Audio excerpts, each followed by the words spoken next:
Hello friends and my dear students, how are you? कैसे हो? आशा करते हैं अच्छा है। आज क्लास 10 का स्टूडेंट जो बोर्ड एग्जाम के लिए प्रिपेयर हो रहा है, सहबा या सीबीएसई, उन लोगों के लिए बहुत ही इंपॉर्टेंट वीडियो लेकर आया हो। ये वीडियो में आप लोगों को चैप्टर 2 में से, पॉलिनोमियल चैप्टर में से जो जो मोस्ट इंपॉर्टेंट एमसीक्यू आने वाला है उसको डिस्कस करेंगे और उसको सोल्व करके भी देंगे बहुत ही शॉर्ट ट्रिक के साथ। आसानी से आप समझेंगे। आपको ये क्लास देखने के बाद अलग से पढ़ने का जरूरत ही नहीं पड़ेगा। क्लास शुरू करने से पहले एक रिक्वेस्ट है, चैनल को सब्सक्राइब अगर नहीं किया तो प्लीज कर लेना और अच्छा लगे तो लाइक कमेंट शेयर भी जरूर करना, उससे मुझे बहुत मोटिवेशन मिलता है। तो स्टार्ट करने से पहले आप लोगों को थोड़ा डिस्कस कर लेता हूँ। ये सप्ताह में पॉलिनोमियल जो सप्ताह है इसमें मोस्ट इंपॉर्टेंट कुछ बात जानने का जरूरत है। कांस्टेंट पॉलिनोमियल किसे कहते हैं? जैसे कि पी एक्स इक्वल टू ए, मतलब जिसके साथ कोई वेरिएबल है या नहीं, जैसे कि 5 है, 3 है, इसको 0 डिग्री पॉलिनोमियल भी बोलता है। नेक्स्ट है लिनियर, जिसमें क्या है, वेरिएबल भी रहेगा, ये ए एंड बी ये अलग अलग नंबर हो सकता है, लेकिन वेरिएबल का मैक्सिमम पावर 1 डिग्री होगा। और क्वाड्रेटिक होता है जिसका मैक्सिमम पावर 2 होता है, जैसे कि ये x square b x plus c. ये स्टैंडर्ड फॉर्म याद रखना है। इसका standard form of constant polynomial question भी आ सकता है। ये एक्स इक्वल टू लिखना है, तो standard form of linear polynomial बोलेगा तो ये लिखना है। Standard form of quadratic polynomial ये है, इस तरह लिखना है। Standard form of cubicle polynomial मतलब ए एक्स क्यूब में से शुरू कर दो, ये ए बी सी डी ये अलग अलग नंबर हो सकता है, लेकिन इसमें एक ही कंडीशन है, a should not be equal to 0। A 0 नहीं हो सकता है। ये अगर 0 हो जाएगा ये 0 डिग्री पॉलिनोमियल हो जाएगा। यहाँ अगर ए 0 कर देगा ये लिनियर पॉलिनोमियल हो जाएगा। यहाँ अगर आपका ए का वैल्यू 0 हो जाएगा क्वाड्रेटिक इक्वेशन बन जाएगा। तो इसमें भी जानने का बात है, जब क्वाड्रेटिक इक्वेशन में अगर ए का वैल्यू 0 हो जाता है तो वो क्या होता है, वो लिनियर हो जाता है। क्यूबिक पॉलिनोमियल में अगर ए का वैल्यू 0 लिख देंगे तो वो क्वाड्रेटिक पॉलिनोमियल बन जाएगा। ये याद रखना है। नेक्स्ट इसमें थोड़ा फॉर्मूला भी याद रखना है, जैसे कि sum of 2 0 minus b by a c by a, ये क्वाड्रेटिक पॉलिनोमियल का दिया हुआ है। इसमें मोस्ट इंपॉर्टेंट ये जरूरी है, अगर कोई पॉलिनोमियल का दो zero alpha and beta is given, अगर ऑप्शन में देगा उसको पॉलिनोमियल लिखने के लिए ये फॉर्मूला अप्लाई करो। ये मोस्ट इंपॉर्टेंट फॉर्मूला है। What is the polynomial question आ सकता है। तो आइए शुरू करते हैं। अभी इसमें से क्वेश्चन नंबर 1 है, find the polynomial whose sum and product of the 0 is 5 and 0। Sum of the 0 alpha plus beta equal to 5, alpha plus beta equal to 5, alpha into beta equal to 0। Question इसे बोला है find the polynomial. तो यही हम लोग का भी काम आएगा। तो अल्फा प्लस बीटा क्या है, x square minus alpha plus beta का वैल्यू क्या है 5 और अल्फा प्लस बीटा का वैल्यू क्या है 0। तो इस टाइप का पॉलिनोमियल होगा एक्स स्क्वायर माइनस 5, लेकिन इसमें एक्स स्क्वायर माइनस 5 है या नहीं है, क्या नहीं है, तो इसको हम लिख सकता है इसको 2x स्क्वायर माइनस 10।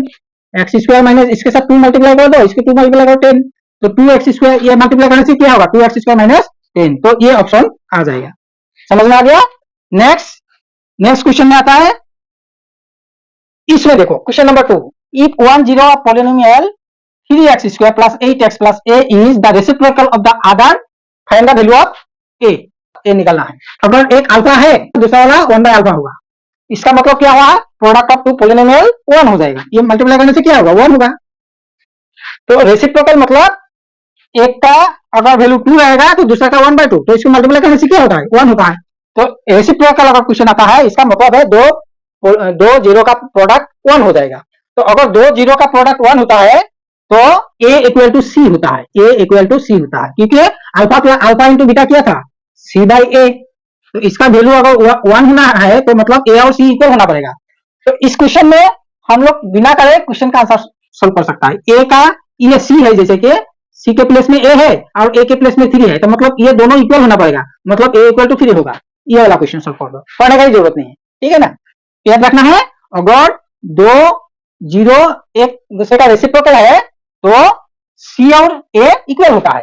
नेक्स्ट है क्वेश्चन नंबर 3, इसमें दिया है 0 of 2 polynomial x square minus 5 x plus 6। तो निकालना है, इसका 0 निकालना है। इसको 0 निकालने के लिए एकदम इजी ट्रिक ऐसा लगाओ, 6 का फैक्टर करने से क्या होगा 2 and 3 होगा। तो 2 and 3 स्प्लिट करने से क्या होगा -2 -3 देना पड़ेगा, तभी -5 होगा मिडिल टर्म फैक्टर करने के लिए। तो इसका फैक्टर होगा -2 और 3, तो -5 निकालने के लिए -2 -3। अगर फैक्टर में माइनस रहता है तो इसका 0 क्या होगा प्लस में आएगा, तो इसका 0 होगा 2 and 3। ये वाला question number four if alpha and beta are the zero of the quadratic polynomial this, इसका दो जीरो अल्फा एंड बीटा है, तो find the value of k if alpha plus beta equal to 1 by alpha into beta. तो मतलब ये जो के है इसका वैल्यू निकालना है। तो कंडीशन दिया हुआ है alpha plus beta equal to half alpha into beta, तो आप इसी से इसका आंसर निकल सकता है।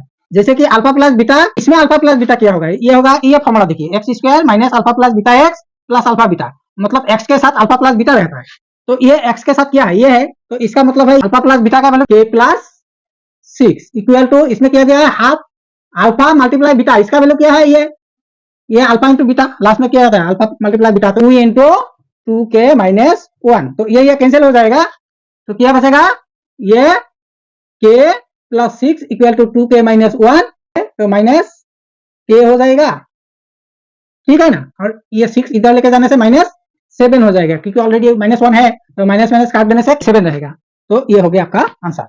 तो now question number 5, if one zero of the polynomial, दो पोलिनोमियल का एक का जीरो दिया हुआ है -1, तो दूसरों का निकालना है। देखिए इसमें क्या दिया हुआ है, अल्फा प्लस बीटा का वैल्यू 7 है, तो एक जीरो तो दिया हुआ है, इसका वैल्यू जैसे कि -1 दिया हुआ है, तो इसका वैल्यू निकालना है, तो 1 को उधर लेके जाओ, तो 1 उधर लेके जाने से क्या होगा, प्लस प्लस हो जाएगा, तो मतलब ये 8 हो जाएगा। कोई भी एक जीरो आप -1 लिख लो और दूसरा का निकाल दो, ये वाला ऑप्शन आपका हो जाएगा।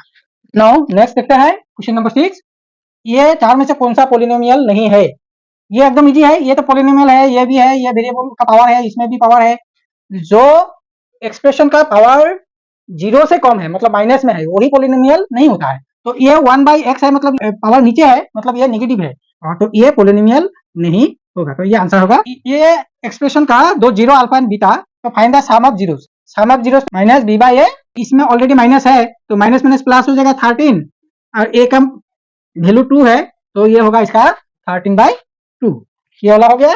Next, if the sum of two zeros equal to its product, मतलब alpha plus beta equal to alpha beta बोला है, तो इसमें अल्फा प्लस बीटा क्या है, इसमें माइनस b बाय a, तो -2/a का वैल्यू k है, और अल्फा बीटा क्या था, c बाय a, c क्या है 3k, a है k, तो आप इसको काट दीजिए, इसे मल्टीप्लाई करने से क्या हो जाएगा, 3k इक्वल टू -2, तो k इक्वल टू -2/3, ये हो गया आपका आंसर। क्या था क्वेश्चन नंबर 9 में, if two zeros of the polynomial, ये जो पोलिनोमियल है इसका दो जीरो इक्वल है, तो दो जीरो अगर इक्वल होता है, अल्फा एंड बीटा इक्वल होने से हमेशा ये याद रखना है, c and a have same sign, इसका और ये साइन अगर सेम नहीं होगा, दो जीरो कभी इक्वल नहीं होगा। क्वेश्चन नंबर 10 में द जीरोस ऑफ, इसका जीरो निकालना है, तो क्या करना है,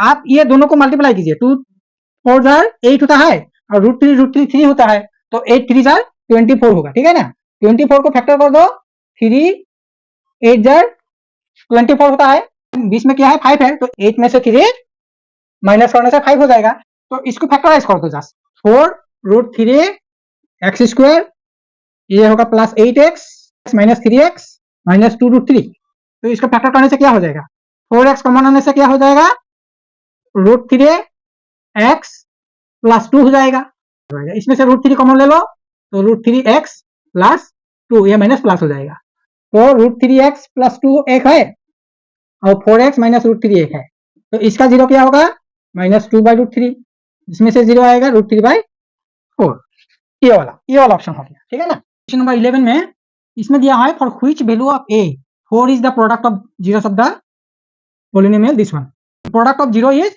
4, तो प्रोडक्ट ऑफ जीरो क्या होता है, c bye a minus 6/a होता है, तो इसका वैल्यू दिया हुआ है 4, a अगर इधर जाएगा तो -6/4 इक्वल टू a, इससे कैंसिल कर दो, ये 3 2, तो -3/2, ये वाला है। नेक्स्ट क्वेश्चन नंबर 12 देखो, product of zeros of polynomial, इसका जो पोलिनोमियल है उसका प्रोडक्ट निकालना है, तो ये इजी है, जस्ट c बाय a करना है, 1/4, जो कि ये है।